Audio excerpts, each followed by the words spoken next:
Hello, it's April from April's Home, and today I'm going to be making some nut-free homemade granola. I absolutely love granola, but because I have tree nut allergies, I can't usually purchase just the regular store-made granola, so I love to make my own.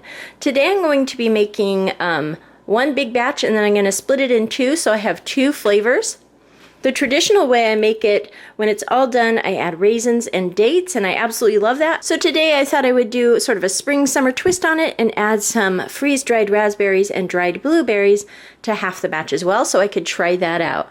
So here are some of the ingredients that you'll need. You'll need oats and some cooking oil. I like the Kirkland olive oil. This is not extra virgin olive oil, which is a little bit more, has definitely more of that olive oil taste. This just has a nice basic taste, no real olive oil taste, just basic oil. So I like using that. You'll need molasses, brown sugar, and you'll need some honey, and a couple of egg whites. So I've got 2 eggs here, and then I've got this little gadget here that will separate my whites from the yolks, and that's what I'll be using.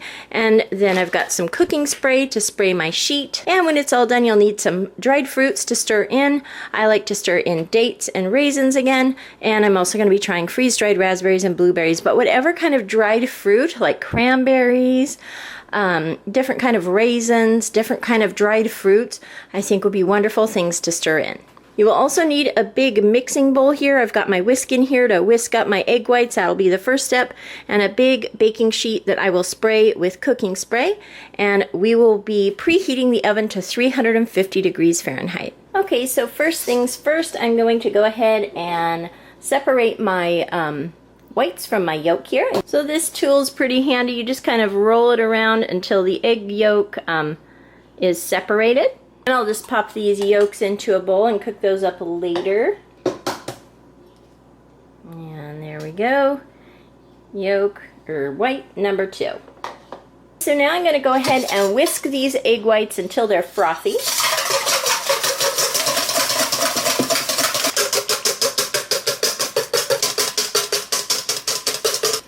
Okay, so you can see the egg whites are pretty frothy there. Give them a little bit more. Okay, so that's what I'll do with the egg whites there. Okay, and now I'm going to go ahead and add 1/3 cup of molasses and 1/3 cup of honey. And my trick for getting sticky substances out of a measuring cup is to give it a little spray with some cooking oil. So just like so. We'll use up the last of the jar of this molasses, it looks like. Pretty close. Okay, so here's our 1/3 cup of molasses. You can kind of see there that it's separating from the measuring cup pretty well. There's always a little bit left over with molasses, but this is the way that I love to do it, to avoid a big sticky mess. Now I'll give it another spray and add a 1/3 cup of honey. This is some yummy local honey that I got last year at a craft bazaar. All the local honey makers always bring their honey and have different booths set up, and I love to buy local honey. This is a blackberry honey. Okay, and now I'm adding my 1/3 cup of honey, and now I'll be adding a 1/3 cup of brown sugar, a 1/3 source of sugar. So we've got 3 different types of sugar in there: molasses, honey, and brown sugar. And then to this we will add a 1/3 cup of oil. And if it looks like at the end that you need a little bit more, you can drizzle in a little bit more. But we'll go ahead and start with a 1/3 cup. And then I nearly forgot one major ingredient, cinnamon. Of course, you'll need some delicious cinnamon in your granola. So I'm going to go ahead now and add a tablespoon of cinnamon. So there's our cinnamon. Okay, so now I'm going to go ahead and whisk this all together until it is thoroughly combined.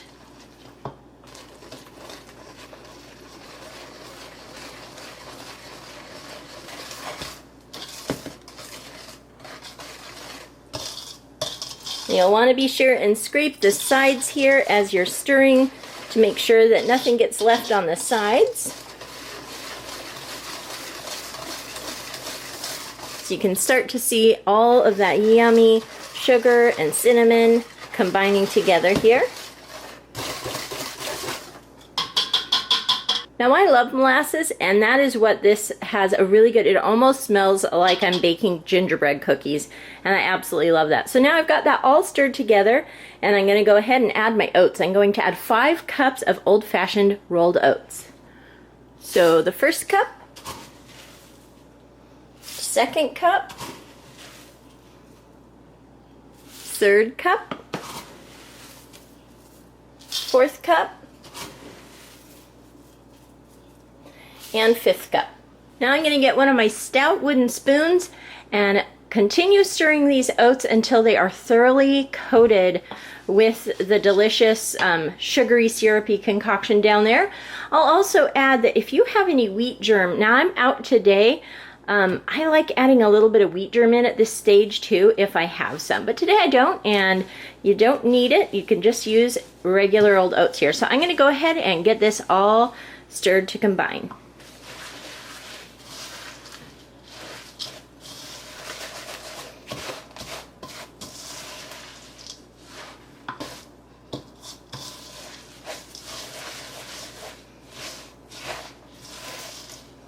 You really want to make sure that you bring that spoon down to the bottom and turn it around and scrape the sides often so that you don't leave a big pile of the syrupy substance in the bottom. You can see it's starting to get really nicely combined here, and it smells so good. That's the one wonderful thing about making homemade granola. Your house smells wonderful the entire time you're cooking it. Nice and cinnamony, and it just smells like you're baking something wonderful.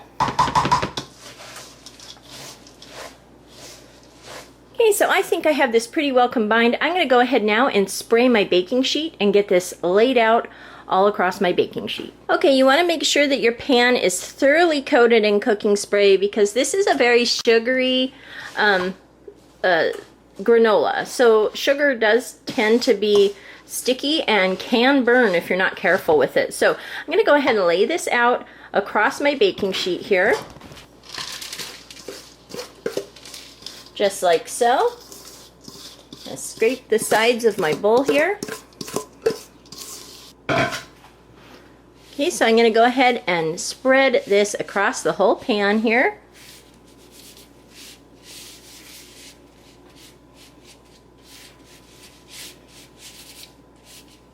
Into a nice, thin, even layer. And you'll be stirring this every 10 minutes while it's baking, so you don't have to get it exact or anything like that. You just want to get it laid out so it starts cooking evenly. Okay, so here it is. This is my granola all ready to go into a 350-degree oven. So this is going to bake at 350 for about 25 to 30 minutes, but every 10 minutes or so I'm going to open up the oven and use one of my wooden flat spatulas to give this a stir to make sure it's turning around and browning and cooking evenly. In the past, and I'll actually be checking this a little bit more frequently because I haven't made this since I've had my new oven and it runs a little warm. So I will definitely be checking on that pretty frequently.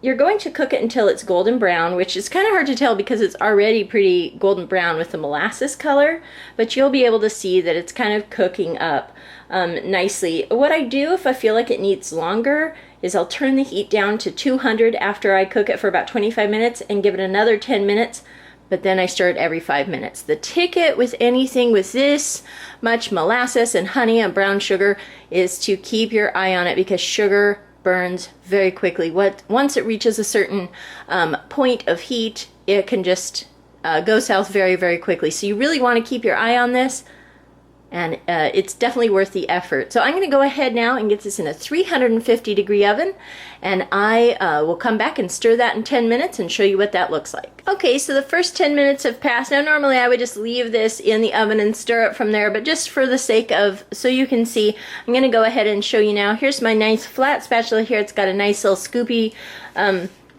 shape to it, so I'm just going to kind of turn this around. You can see when I turn it, it's a little bit darker on that side. So I'm going to go ahead and flip this all around and stir it up nice, get it laid back flat, and then put it in the oven for another 10 minutes at 350.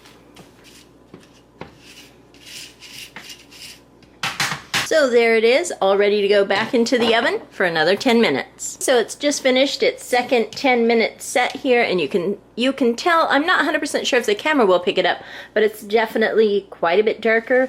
The house is smelling wonderfully.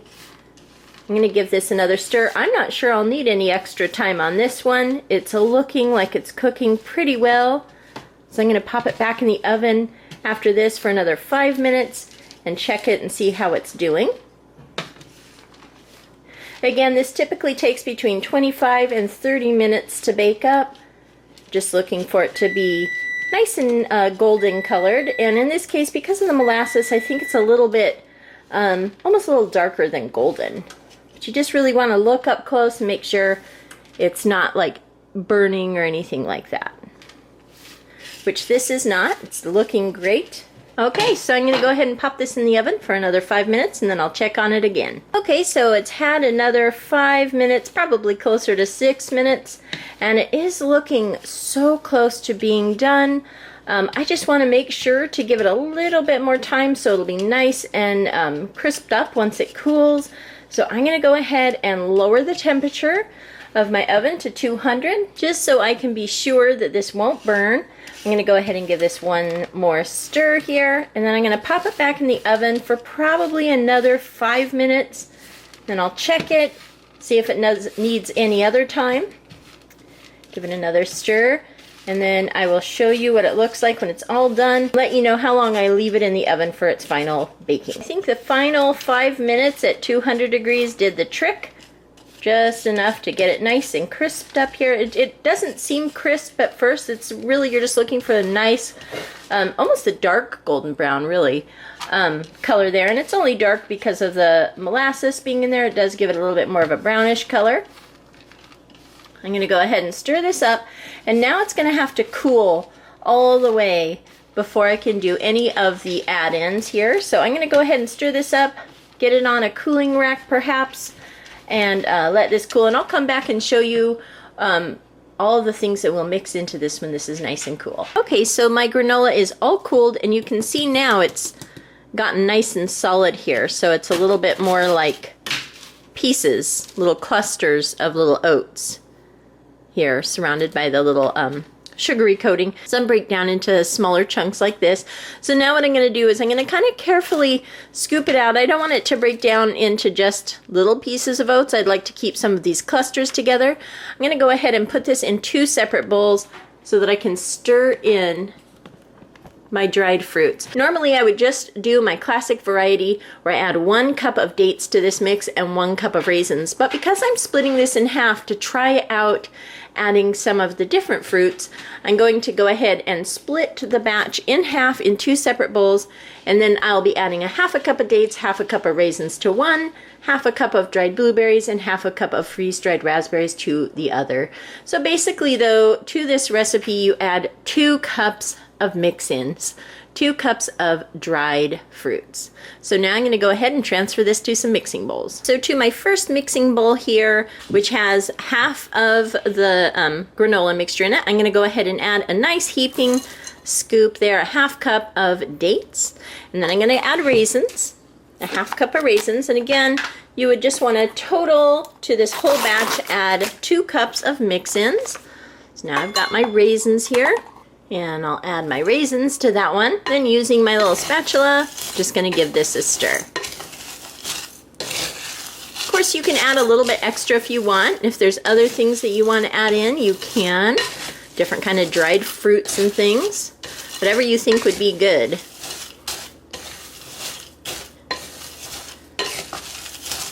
Okay, so there's batch number 1.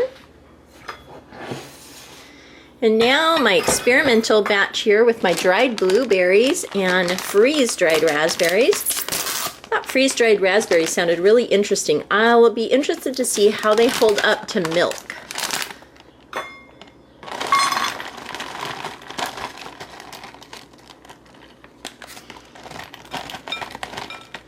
This is kind of a tiny bag. Once you start pouring it out, it's just barely a cup. But here's half a cup of blueberries, dried blueberries. Well, I think dried cherries would be good in this as well. And here are our freeze-dried raspberries. I found these at Target. They look really, really interesting and pretty. They look like raspberries, regular raspberries, just dried out. So I'm gonna go ahead and add a 1/2 cup of dried raspberries. Now you could probably add a little bit more of these because they're kind of big and bulky, but we will start with that. Look how pretty that looks. Wow, that is very pretty. Kind of break up some of the larger chunks so it can stir around nicely.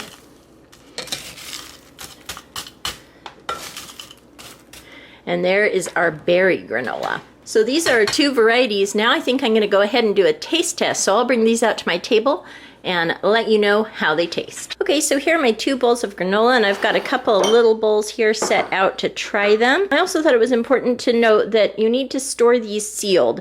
So you could put them in a sort of like little plastic food storage tote, or this has a nice seal on it. It's a little glass tote. I'll probably dump this one into there, and I'll find a different one for that one.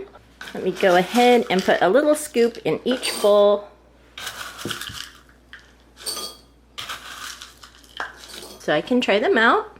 Okay, so in this one we have our blueberries and raspberries. In this one we have our classic recipe with dates and raisins. I'm gonna go ahead and put another full little raspberry in there. You can eat this also on top of yogurt. This is wonderful granola for on top of yogurt.